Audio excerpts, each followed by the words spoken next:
doing? Good. How are you? Good. So the usual. Americano milk? Yes, please. Thank you so much. Of course.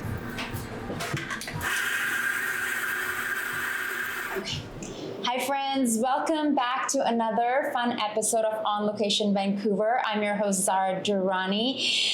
Today we're here at one of my favorite cafes. I come here often with Loki and I'm normally not dressed like this, not wearing makeup or anything, and in all types of weather, you know, rain or shine, we come here during our seawall walk, and I decided that I really wanted to feature their story. Joining me is the lovely Christy, who is the owner of In Btwn Café.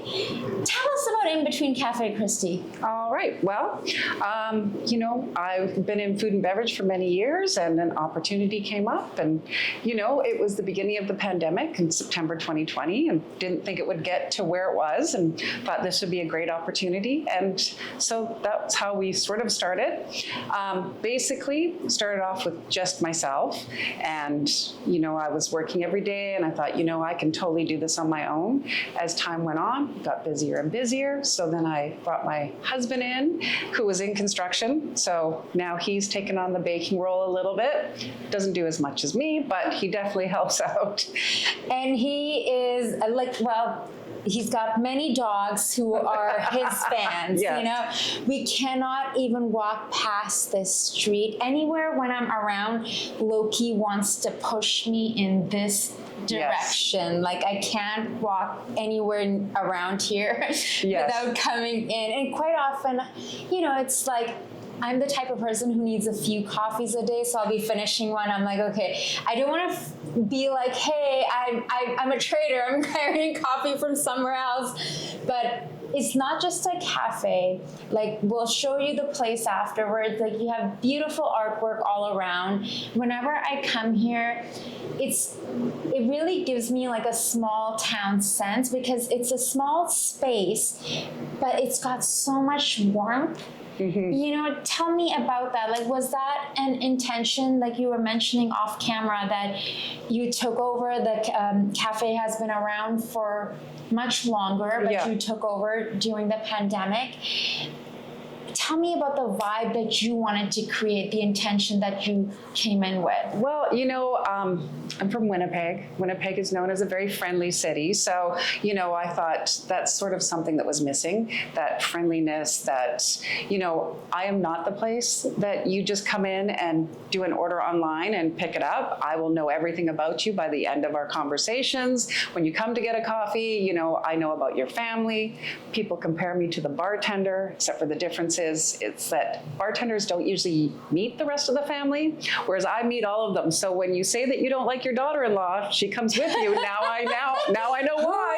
Who it is. And I find it so funny. You remember my coffee order, it's like with the oat milk, the Americano. I'm like, how do you remember that? People think it's such a great thing, having a great memory, but it's not, because I remember, grade 5, my girlfriend who borrowed my sweater, who never gave it back to me. But, I think when you take the time to get to know people, it's important. I want people to feel happy. I want them to feel appreciated. I want them to walk in and feel that we're all part of a family. And during the pandemic, especially, there was a lot of, older people in this area who had no one they could talk to. So I became a lot of the bubble. So, people came in here, I knew everything about them.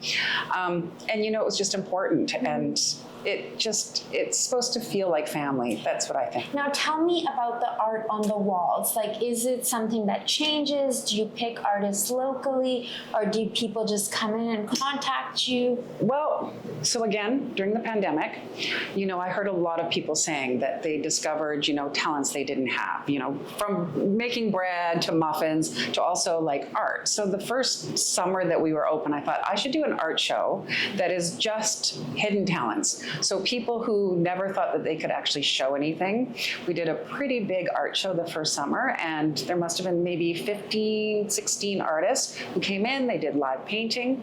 And also Wade, he he is an artist. That's my partner. And so, started with a lot of his pieces, but as time has gone on, we definitely change it out. Every once in a while, though, Wade will say, I'm going to do the whole wall. It's all mine again. So, I let him do it. But, we'll get a lot of artists who approach, and we usually will look through to see if it does fit. It's really important that it fits, and nothing too, risque, let's say, but something that's local. Yeah. And people who, I really like the people who have never shown their work. So they're kind of shy, they're kind of scared, they don't know what to price it at, and whatever you think it should be, that's what it should be. So for anyone who hasn't been to In Btwn Café, how would you describe the vibe? So I would say that we bake or make everything in-house, so it definitely has a homey feel, which when I first started making all my desserts, people said, oh, it looks like homemade. And at first I was insulted and I thought, oh my God, does it look bad? And they're like, no, it doesn't look like it's made in some commercial kitchen. So I think, it's someplace that, well, a lot of people say it's like Cheers TV show, where everybody knows your name, but I also have to add in that, you don't all know each other's names, and I have to fill in because some are a little bit elderly and they can't remember each other's names, but that's okay. So it's just a real sense of community, someplace that you are proud to come to. If you've got family in town, you make sure that you come here. And as you've mentioned, we remember people's orders. We know, that their sister lives in Toronto and she just got snowed in, and, it's really important to just, I think, treat it as family. So was this a dream of yours? Well, so going back many years ago, my brother, who passed away, but he actually opened up probably one of the first real coffee shops on Davie Street. Okay. Before Starbucks was there, anything like that. So, and Starbucks actually took it over, but What was it called? it was called Swirls. Okay. Was it on Davie and Dundon? No, it was Davie and like Thurlow. Okay. And then he moved down the street a little bit. So, I really liked the idea of it. I liked the idea of like having your own shop and doing that. And then, things changed and he went on to do different things and we gave up that coffee shop. But then I started working in food and beverage, but I went to cooking school. So I went to French culinary school. I went to De Brule. So I learned how to cook. Before that, I couldn't make ice cubes, so it was something that helped me grow as a person. And then one of my first real jobs was at Sutton Place Hotel. And the goal was to get into the kitchen.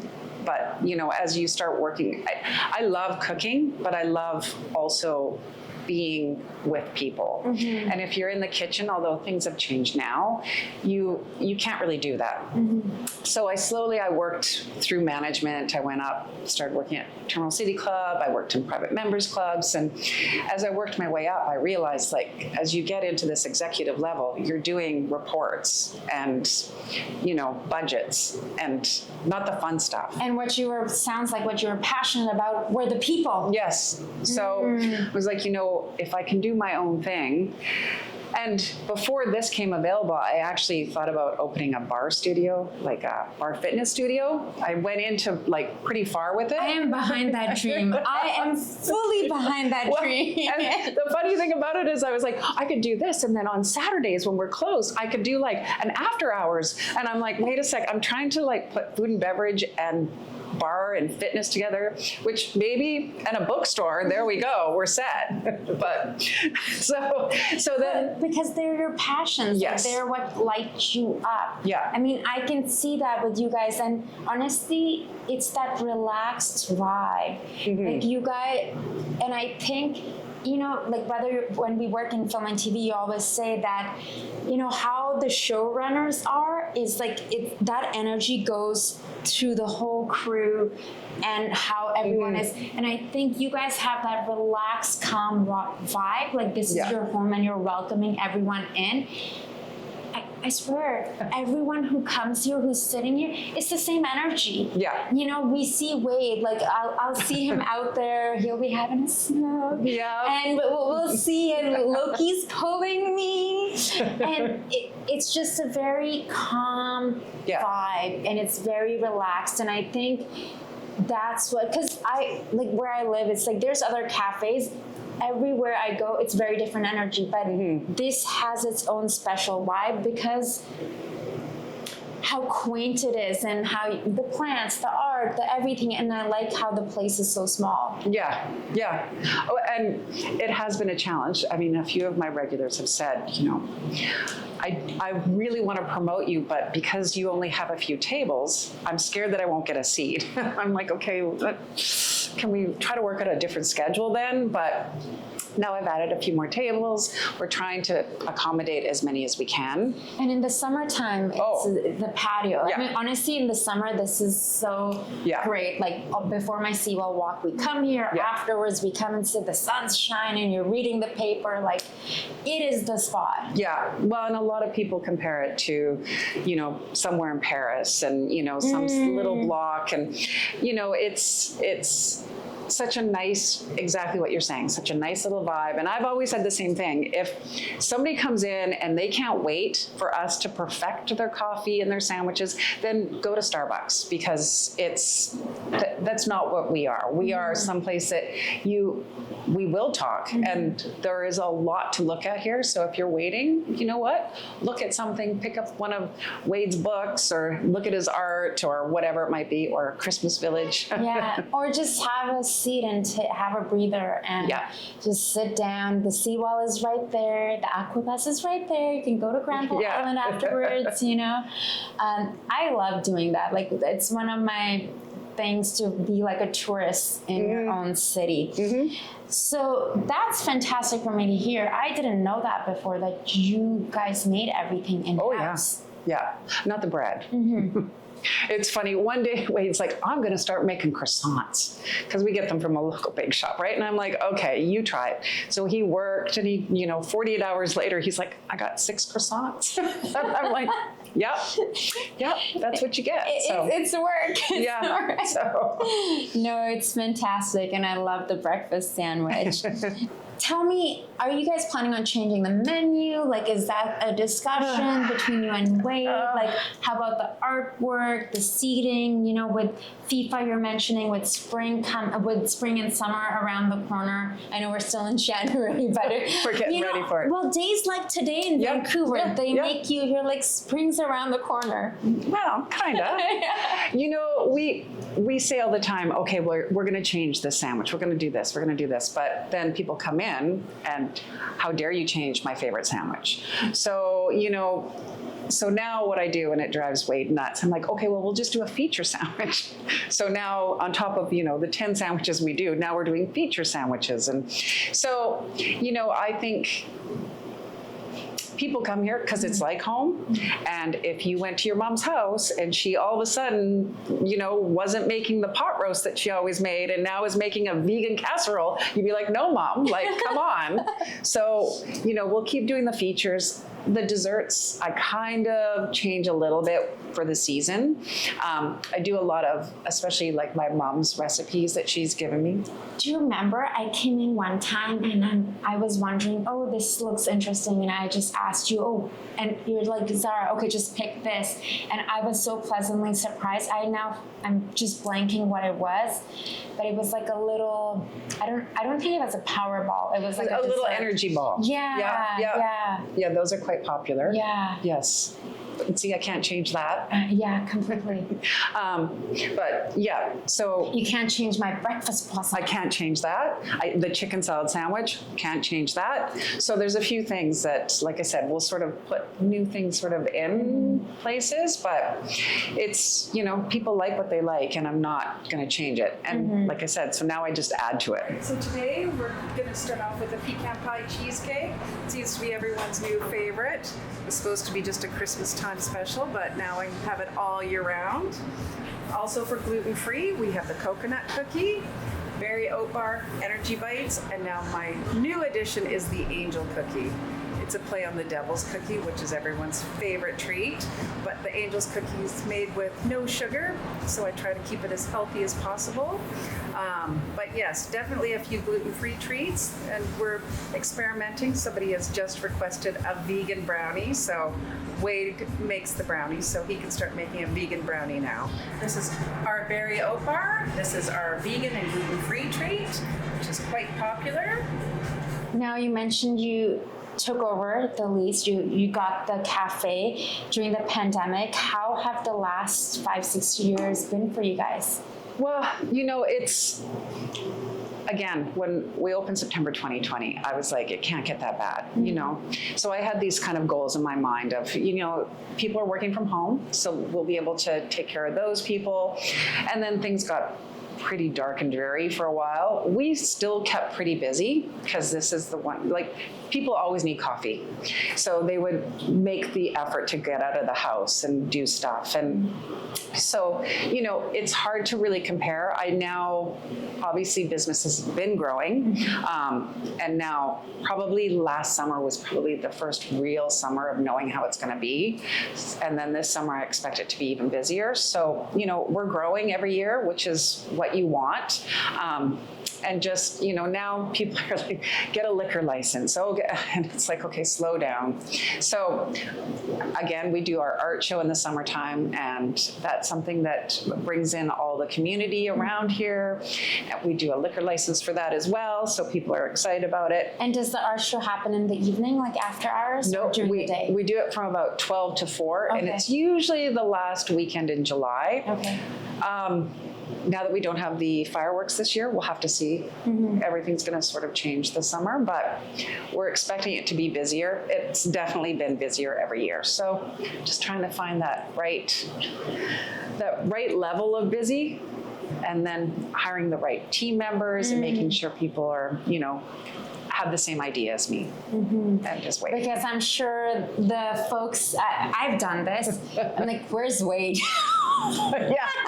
Where's Christy? Because Loki's like looking for Wade. It's like, where's Wade? Yeah. And I forget what their name was. Carlo? Probably. And I said, well, every time you come in here, Loki has his best friend Wade in the kitchen, and Loki gets a little treat. So he went but I think people are used to you guys are always here in the brain. It's like, okay, where's Christy? She knows how to make my coffee. She knows how I like it, how much milk I want in there, how strong I want it. Lots of people have said, because Carlo would ask, like, what's your coffee? And they're like, and they just get this blank look, and they're like, I don't know. Christy just does it. So then Carlo is great, though. Carlo is like, he's my number one. I think he's before Wade even, but he's my number one. He has sort of also taken on sort of my role. Now people will come in and, well, Carlo makes my coffee. So, it's nice to see, and I appreciate him very much. So, and he's been with us since the beginning. But yeah, he'll fit it. He sort of fills in for Wade and for me. Amazing. Well, I hope you guys also get a chance to take a break and a vacation. I love what you have created here. And I'm also excited to enjoy In Btwn Café during spring and summer, but it's my little spot, on our seawall walks. Like, this is where I come here to warm up, to get my coffee, to get my Americano with the oat milk. Here and there, I will get an Earl Grey and whatnot, but it keeps me warm. And I'm so glad I discovered this spot. And I think the first time I came in, I spoke to you, I was like, is this new? How long have you guys been here? So it's quite remarkable. Yeah, that is definitely a bit of a challenge. People said, I've lived across the street or on the next street for years. I didn't know you were here. So, I'm going to get Wade to dress up in an outfit in the summertime. Well, hopefully after watching this episode, more folks can come check out In Btwn Café on Hornby and Beach. I don't even know the cross because I just walk. Yeah. When you're living in the neighborhood, you just. Yep. I always say it's the end of Hornby, just before the cul-de-sac, right across from Granville Island. Yeah, like by the Aqua Bus. It's just like right there. Yeah. Fantastic. Well, I am looking forward to enjoying the In Between Cafe in spring and summer. Thank you so much. Thank you. Folks, thank you so much for tuning in. The show is brought to you with the support of Tell a Story Hive.